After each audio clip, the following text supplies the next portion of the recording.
संसाधनों के प्रभावी उपयोग तथा आर्थिक और सतत विकास को सुनिश्चित करने के लिए सलाह ले सकेगी। प्रदेश में निवेश तथा औद्योगिकरण। हमारी सरकार ने वर्ष 2025-26 को उद्योग और रोजगार वर्ष के रूप में मनाने का निर्णय लिया है। हमारी सरकार प्रदेश के बहुमुखी विकास के लिए उपलब्ध संसाधनों का इष्टतम निवेश,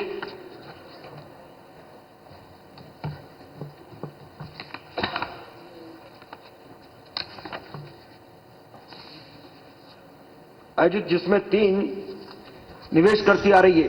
इसके परिणाम निकट भविष्य में और अधिक स्पष्ट व प्रभावी रूप से परिलक्षित होने लगेंगे। हमारे प्रदेश की अर्थव्यवस्था कृषि आधारित है एवं विगत वर्षों में कृषि क्षेत्र की विकास दर राष्ट्रीय औसत से अधिक रही है। कृषि की तुलना में अर्थव्यवस्था के अन्य 2 मुख्य क्षेत्रों उद्योग तथा सेवा की क्षेत्र की विकास दर धीमी रही है। हमारी सरकार विकास के तीनों क्षेत्रों में संतुलन रखते हुए प्रतिबद्धता के साथ आगे बढ़ रही है।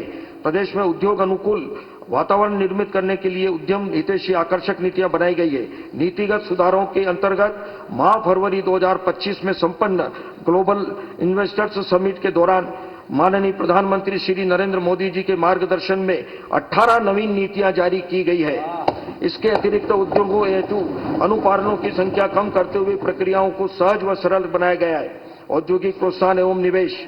हमारी सरकार ने प्रदेश के सभी क्षेत्रों में औद्योगिक विकास के संतुलन के लिए गत 1 वर्ष में प्रदेश में संभाग स्तर पर रीजनल इंडस्ट्री कॉन्क्लेव के सफल आयोजन किए हैं। माह फरवरी 2025 की ग्लोबल इन्वेस्टर्स समिट में 79 MOU हस्ताक्षरित हुए तथा रुपये 26,61,000 करोड़ के निवेश प्रस्ताव प्राप्त हुए हैं, जिनके फलीभूत होने से 21 लाख से अधिक नवीन रोजगार सृजन संभावित है। इन निवेश प्रस्तावों के फॉलो अप के लिए भी विस्तृत कार्य योजना बनाई गई है।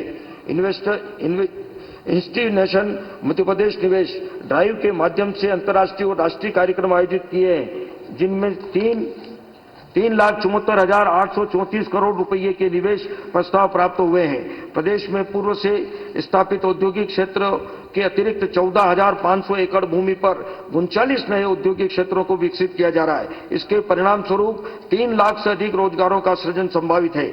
हमारी सरकार उद्योग एवं व्यवसाय को प्रारंभ करने में शासन की भूमिका को सीमित करने के निरंतर प्रयास कर रही है।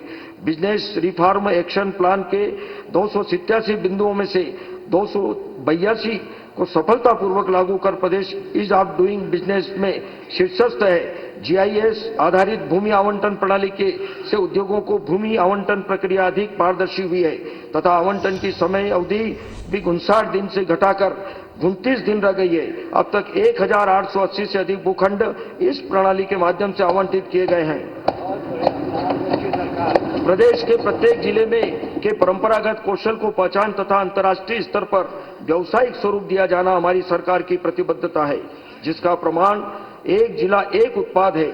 इनमें प्रमुख है अशोकनगर जिले का चंदेरी हैंडलूम, धार का बाग प्रिंट, बालाघाट का चिनोर चावल, रतलाम का रतलामी नमकीन एवं सीहोर के लकड़ी के खिलौने। यह गर्व का विषय है कि हमारे प्रदेश के 19 उत्पादों जैसे चंदेरी, महेश्वर और वारा सिवनी साड़ी, बटीक एवं बाग प्रिंट, रतलामी से मुरैना गजक, शरबती गेहूं, गौंड चित्रकला को भौगोलिक संकेतक GI टैग प्राप्त है। हमारी सरकार टियर 2 शहरों में ग्लोबल कैपेबिलिटी सेंटर GCC को प्रोत्साहित कर रही है।